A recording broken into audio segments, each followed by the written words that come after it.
തിരുനാവായ ബൈത്തു സക്കാത്ത് കമ്മിറ്റിയും സക്കാത്ത് കമ്മിറ്റിയും സംയുക്തമായി ഒരുക്കുന്ന പദ്ധതികളുടെ ഉദ്ഘാടനം നടന്നു. കുറുക്കോളി മൊയ്തീൻ MLA ഉദ്ഘാടനം നിർവഹിച്ചു. Pavan gold light star complex Thirunavaya road Puthanathani. Kurukkoli Moideen MLA പദ്ധതികളുടെ ഉദ്ഘാടനം നിർവഹിച്ചു. ഇന്ന് ഈ സൗകര്യങ്ങളൊക്കെ ജനങ്ങൾക്ക് കൂടുന്നുണ്ട്, സമ്പത്ത് കൂടിയിട്ടുണ്ട് എന്ന് യാഥാർത്ഥ്യമാണ്. എന്നാൽ നാട്ടിൽ ദാരിദ്ര്യവൽക്കരിക്കപ്പെട്ടുകൊണ്ടിരിക്കുന്നു എന്നൊരു യാഥാർത്ഥ്യമാണ്. ഇടത്തരക്കാരെ ഒന്ന് ശ്രദ്ധിക്കുന്നത് നന്ന്. വളരെ താഴെ തട്ടിലുള്ള ആളുകളെ നമ്മളൊക്കെ തിരിച്ചറിയും. അത് ഗവൺമെൻറ് ലിസ്റ്റിലുണ്ടാകും. ജനങ്ങൾ അവിടേക്ക് ഓടിയെത്തും. അവർ വന്ന് നമ്മോട് ആവശ്യപ്പെടുകയും ചെയ്യും. ഏറ്റവും ദാരിദ്ര്യം അനുഭവിക്കുന്ന ആളുകൾ പരസഹായം കൊണ്ട് ജീവിച്ചു പോകുന്നുണ്ട്. എന്നാൽ അതിന് തൊട്ട് മീതെയുള്ളൊരു വിഭാഗമുണ്ട്.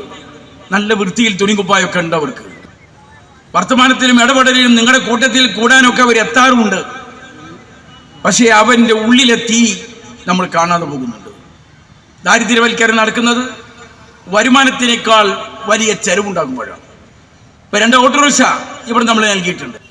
10 കൊല്ലം മുമ്പ് ഓട്ടോറിക്ഷയുടെ മിനിമം ചാർജ് 20 രൂപയായിരുന്നു. ഇപ്പോൾ ഓട്ടോറിക്ഷയുടെ മിനിമം ചാർജ് 30 രൂപയാണ്. 30 രൂപ എന്ന് പറയുമ്പോൾ നമ്മൾ സിറിൽ കാണും. 30 ഒരു 1/4 കിലോമീറ്റർ യാത്ര ചെയ്യാൻ 30 വേണോ എന്നൊക്കെ നമ്മൾ ചോദിക്കും. എന്നാൽ ഓട്ടോറിക്ഷക്കാരൻ്റെ അനുഭവം മറിച്ചാണ്. 30 രൂപ 10 രൂപയുടെ വർധനവ്, 50% വർധനവ് മിനിമം ചാർജിൽ ഉണ്ടായി എങ്കിൽ പോലും ഡീസലിൻ്റെയും പെട്രോളിൻ്റെയും അതിൻ്റെ മറ്റ് ഉപകരണങ്ങളുടെയും അതിൻ്റെ റിപ്പയറിംഗ് ജോലിക്ക് വരുന്ന ചെലവുകളും 100 അതിനേക്കാൾ ഇരട്ടി വർദ്ധിച്ചിരിക്കുന്നു എന്നുള്ളതാണ് വസ്തുത. ജമാഅത്തെ ഇസ്ലാമി വെസ്റ്റ് ജില്ലാ ഉപാധ്യക്ഷൻ സലീം മമ്പാട് മുഖ്യപ്രഭാഷണം നടത്തി.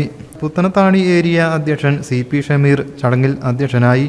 തിരുനാവായ പഞ്ചായത്ത് അധ്യക്ഷൻ MP മുഹമ്മദ് കോയ ആശംസ നേർന്നു. CP കോയമുട്ടി, V Kunjutty, CP Moideen, CP Abu Haji, CP Hameed എന്നിവർ നേതൃത്വം നൽകി. തിരുനാവായ സക്കാത്ത് കമ്മിറ്റി ചെയർമാൻ A മൊയ്തീൻകുട്ടി സ്വാഗതവും EP അബൂട്ടി നന്ദിയും പറഞ്ഞു. News bureau, Tirur. Pavan gold light star complex Thirunavaya road Puthanathani.